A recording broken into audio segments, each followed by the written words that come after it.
Okie. Itam stoik skanatoni. Good cold morning. It is a sultry 14 degrees below zero this fine Thursday morning, December 6th, 2018. And we are headed into our third winter lunar cycle today. Mesamiko komiatos, the long night's moon, when we have the solstice and the sun starts his return. I'm headed into the coulees this morning. Obviously, thought I'd go down to the Rustrock Island and grab my Foxcam, see what's passed by over the last week, and show you what I've been doing down there.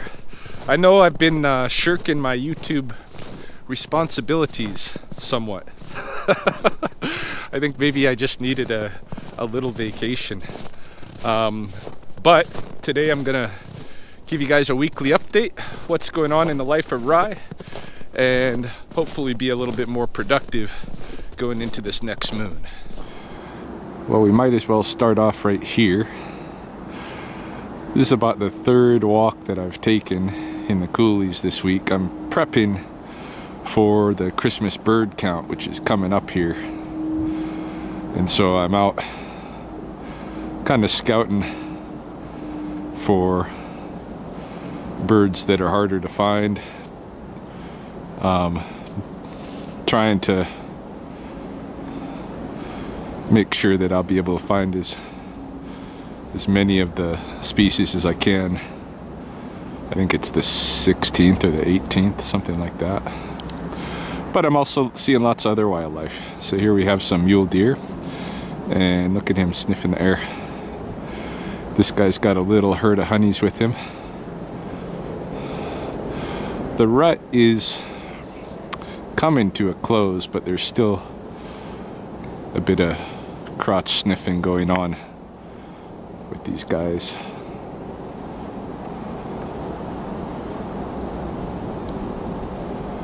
Alright, I'll back off and leave them alone.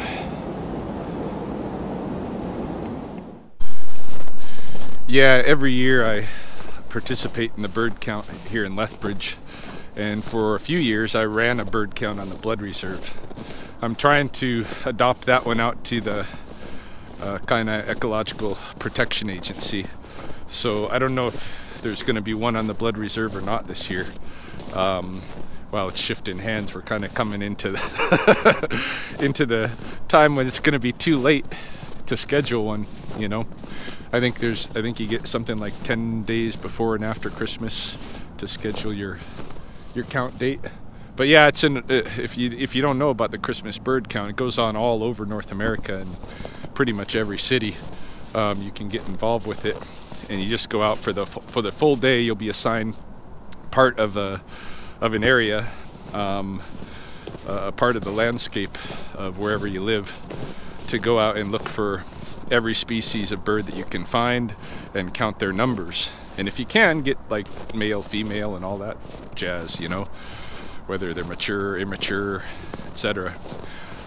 This year, I think the birds that I'm going to be looking for, that I'm going to have an eye out for, is a belted kingfisher, who I believe I saw last week, although I only saw, when we get there I'll show you the place, but I just caught a back end scooting away, and I'm 90% sure it was a kingfisher, it's a fairly rare winter bird here. It's not unheard of. I've had them on my count maybe 2-3 times, but I think I'm one of the only ones in Alberta that's been catching it over the last decade, you know, so often. Not the only one, but there's not very many kingfishers that stick around.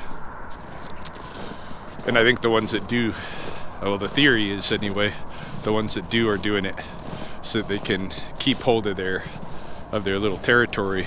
They don't come back next summer and find some other male has taken it over. It is the males that are sticking around. But yeah, that's going to be one of the birds I'm looking for. The other one's going to be a wild turkey, because we've got a group of wild turkeys in Lethbridge, which is pretty rare. Yeah, it's not really part of their normal range, although they were introduced to Cypress Hills, and they were introduced to porcupine hills, and so there's been a growing population. And last couple of years I've come across some turkeys, mostly out at my friend Tom's acreage, that area, but there's at least 7 of them here in the river bottom, mostly across the other side of the river, so I may or may not see them, but I got to keep my eyes open for them for the bird count. So of course I've put a little bit more effort into seeing if I can catch an image of a fox down here, if that's what it was whose footprints I saw a couple of weeks ago. Haven't had any luck yet. Camera's been out here about a week, and I've put it along this kind of beaver canal area that a lot of animals move through. But looking at the prints that are here right now, I can tell that we're only going to have coyotes on the video. And when I last checked it, I think it was Saturday or Sunday. It had just been out here a few days of last week, and it only had some coyote shots. And then there was a weird shot. I don't know what it was. It might have been a deer, something. It looked paranormal, but I think it was something breathing, you know, from above the camera. So we'll see today what we get on here, but looks to me like it's just going to be coyote.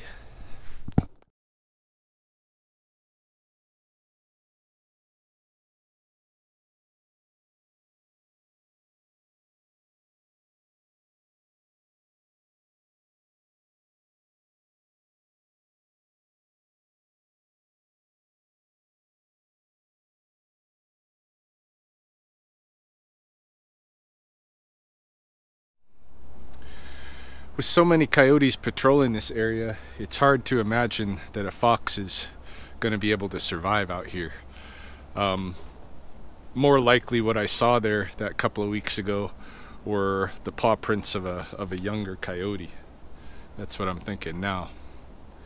Any case, here at Rust Rock, I did bring the stocking and hang it that I said I was going to. My Christmas decor and experiment to see what happens if I put it out here. Interestingly, like a day later, somebody else of like mind put another stocking out here. This one's already got something in it, but it's pretty much just a gross old beer can. I don't know what the message is there. But yeah, we'll see what happens as the Christmas season progresses down here at Rust Rock. What else has been going on? A fair amount of my time over the past week, and actually over the past like 5 or 6 weeks, has been spent in martial arts practice.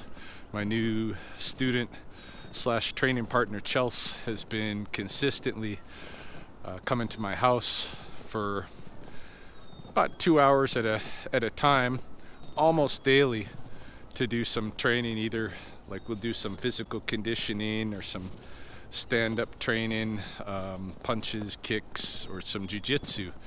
And it's been a blast. You know, it's fun watching her grow, and I'm training my own training partner, so I'm putting some efforts into this. But yeah, it's been great. I do have some footage that I've just started taking. Like, I didn't want to scare her, asking to take footage of our training for the first several weeks. But just in this past week, I've asked her if I can take some footage, take some clips of us, and put together a little training montage for the channel. So you can look forward to that. The clips are growing. As soon as I get enough and I feel like it's a nice video, you'll be seeing it. Some white-tailed deer, some does here in the forest as I pass through. Can hear magpies in the background. They're all excited that I'm paying attention to the deer, because they're always waiting for us to act human again and be the hunting partners that they used to know. Sorry guys, not today.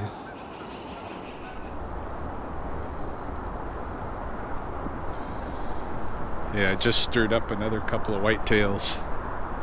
A doe with a very young buck who were bedded down right here.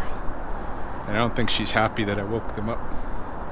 She wants to reclaim her bed, and you know, she kind of took a couple of bolts and then she turned around and stomped and gave me a look. She's getting nervous now. She's sniffing. I'll walk. I'll leave her alone. But, you know, a whitetail deer out here can actually mess you up if it wants to. We have probably the biggest whitetail in the world, I think, you know, up this way. And if they want to beat you up, they can do it. It's happened. Not to me, but there's guys out here who've been beat up by the deer. Well, aside from insulting the deer with my rude awakenings, what else have I been up to? Of course, teaching. I've been doing my 2 classes at Lethbridge College. The term is about to wrap up here in a couple of weeks, and then that'll be it for my teaching with that program. Originally, they had planned to use me to kind of monitor student progress in the practica. We'll see if that happens. I haven't received any notice, and I've asked, you know, what's my work going to look like January to April, and the only thing that they've told me is I'm not teaching, which I already knew. So I don't know if I'm working or not for the college at that point. But, you know, the small mammal work should be picking up. Maybe not till February, you know, we'll see. But I am starting to get like more raccoon calls now. I had one this week and it's still ongoing. I didn't film any of it yet, but it's a situation where there's a raccoon. It looks like there's raccoons in the attic crawl space at this house above the garage, and you know, their piss and stuff is collecting in the plastic and the insulation, so we can see it. You know, we know they're getting up there, but how they're getting in there is a real mystery. It actually appears as though they're coming in through the garage itself, but I can't find the access point that they're using to do that. Anything, you know, that they could skinny through, I don't see anything like that there. And climbing up on the roof, I don't find anything up there either, no access points. So it's a real mystery what's going on there, but I've put a trap inside the garage to see if maybe we can draw them down and get them out of there. Something's going to have to be done because there's damage happening, you know. But yeah, I expect more raccoon calls to come up as the winter progresses because of just these kind of things, eh? People are going to find that they're living in their attics or their chimneys, and you know, I would prefer that they find that out and move them before these guys have babies and such. Okay, I just caught a sight of a flicker. We're coming to the area where I thought I saw a kingfisher last week, and just now I saw a bird flying up, and I was almost, my heart did a little. Is that the kingfisher? But no, it was a flicker. This is just a little storm drain canal that I'm coming up on. The kingfisher, if he is around, if I was right in my identification the other day, he has 100% fish diet, right? So he needs to have some open water. And yeah, right now this stream is not open anymore. It was a few days ago, but now we're closed. So he's not going to be around here for sure. The next likely place is going to be along a cut bank on the river, or at the spring at the south end of the pond. There is quite a bit of flicker and magpie activity going on here.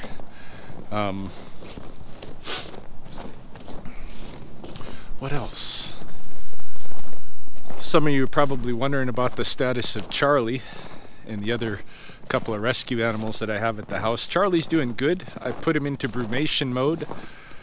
Basically, I just turned off the heat to, you know, so he doesn't have his heat pad going, and then I've covered it up so it's nice and dark, and it's really slowed him down. The last couple of weeks I've noticed I haven't heard much movement from him in there. I haven't been bothering him. I've just been, you know, looking in every few days to make sure his water's topped up.